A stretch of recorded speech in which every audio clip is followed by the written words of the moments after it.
Well, I know you've been through a lot of presentations, and hopefully we're getting to near the end of it. I want to go over some engineering specific things that you'll want to be aware of. In particular, I want to talk about machine shop specific things, some safety things, and then Silas will continue with design and development, document control, and subversion. Most important thing to remember is only authorized employees are permitted to operate mechanical equipment. We have a number of different mechanical devices downstairs, many of which can do wonderful things for us, but also have the potential to cause grievous bodily injury or damage if it's operated incorrectly. So don't operate machinery until you've read the manual. Familiarize yourself with what's important safety-wise and operationally, and then make sure that you've been instructed by myself in how to operate the particular machine we're talking about. Now, obviously, for the mechanical people involved, you'll get more detailed instruction about that, but this is sort of an overview for everybody. Recognize that proper personal protective equipment is required for all the equipment that you would use downstairs, and typically that means safety glasses used while things are happening. It's easy for chips to fly out of the machine or parts to break, and things can go flying pretty quickly. Also ear protection when noise is being produced by equipment. Steel-toed shoes are also important if we're moving heavy loads and there's a lot of heavy things downstairs, particularly that would be moved around. Welding is another area that's to its own, which would be unlikely that you'd be involved in welding, but for the mechanical people you might be involved in doing something like that. There's a whole additional set of safety equipment that would be needed for that. However, one of the big things downstairs in the machine area is the laser cutter, and many employees throughout the building, not just engineering, but technicians and even other employees potentially could be using the laser cutter. Don't use the laser cutter until you've read the manual. The manual's online. I can show you where to download it so that you can look at it and read it. Make sure you've been familiarized with the equipment, and make sure that you've been instructed by myself in how to use the equipment safely. Before you go down there to do that, check with me, make sure that there's nothing else going on in the back room. Of course, mechanical people would be more aware of that, but don't just go dashing in there thinking, well, nothing's happening. There might well be something going on, welding in the back corner, or a machining operation or something else that could happen. So make sure that you check on that. It's an easy thing to do with a laser cutter, to be fascinated by the light as it cuts. It's to your best interest not to stare at that light. I mean, glancing at it's not a problem, but it's not really the laser, it's just the burning, the light from whatever's burning, it's cutting through and burning, and that can be damaging to your eyes. So don't stare at that. Don't stare into the beam of the red light that's the pointer light. When the lid on the laser cutter is up, there's an interlock that disables the laser but activates the red pointer laser, so that the cutting laser is not going to come spraying out, but the red laser, pointing laser, can.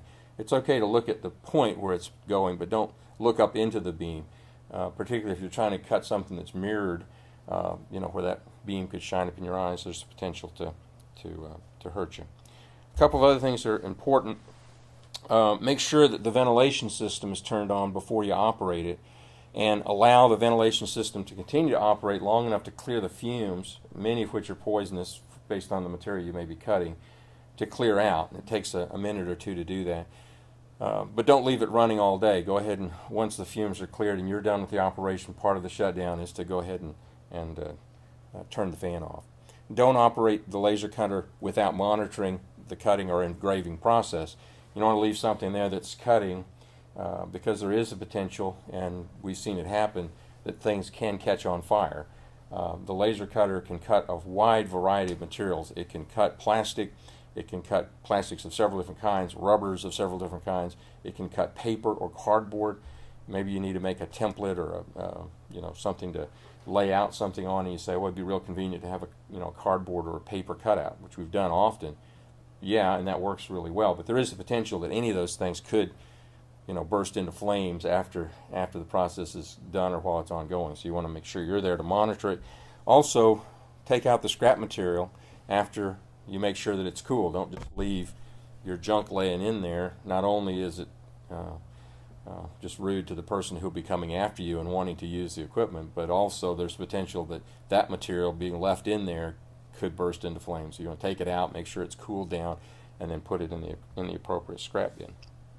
Another thing that's very important downstairs and throughout the building, although it's potentially throughout the building, but we manage the process downstairs, is the tag out system. If there's a piece of equipment that's out of service, that operating that is either dangerous to the equipment or dangerous to personnel, we tag it out, and there's a tag out process and a tag out log. What you'll see on the item is typically a written tag that says what the equipment is and why it's tagged out, who tagged it out, and then also when it's possible, we have actual locks that are there in a position to keep you from being able to plug it in. Needless to say, don't remove the tags, don't remove the locks and say, well, I want to use it anyway, and go ahead and plug it in. You could be causing a danger to the equipment or danger to yourself. And only authorized people are permitted to tag equipment out of service or return it to service. So typically that's me. If you have an item that you say this needs to be tagged out because it's out of calibration, out of spec, and has a danger to the equipment or to people, let me know and we'll go through the process and get it tagged out. We also have maintenance logs downstairs to record maintenance that's going on. If you're using a piece of equipment, and this applies more to the mechanical people than the others, but it's potentially true even for the laser printer or other things you might operate at some point. Make sure that the required maintenance for that piece of equipment's been accomplished, and verify that whatever needs to be done has been done. Daily checks on the equipment, for the most part, are performed by the person who's using the item. So if you're the person who's using that, you should be competent to do the daily check, which is often just looking at it and making sure that it is intact and that the wires aren't frayed and that sort of thing. So those are fairly simple, and then record those results when you get those completed. For mechanical production, believe it or not, we do have a flow chart that identifies how we're supposed to do things. That flow chart's found in SVN, and we can show you where that is. So particularly for the mechanical people, it identifies the process that we go through. We don't just, and this is important for everybody to know, there is a process for producing mechanical items that involves a series of steps. It's not just a matter of grabbing a hunk of metal and throwing it into a mill and start cutting away on it. We prepare a drawing, and we are working through a process that would eventually end up with an item that meets a print and that is potentially even inspected for a first article item or for a production item. But there is a process that we go through on that. There are also some other important items for mechanical people in SVN, but other people as well. We've got templates for first article inspections and a variety of different instruction files and specification files that show us how we do what we do. Those items are easily located, and we can show you where those are.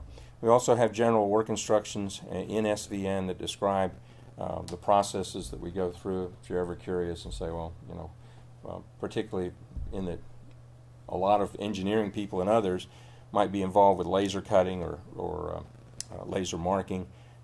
Those are things that you could see, well, here's how it's done, here's the process that you go through in order to accomplish those things. But those items are located in SVN and also located, of course, in document control, and you can check them out and find out what you need to do.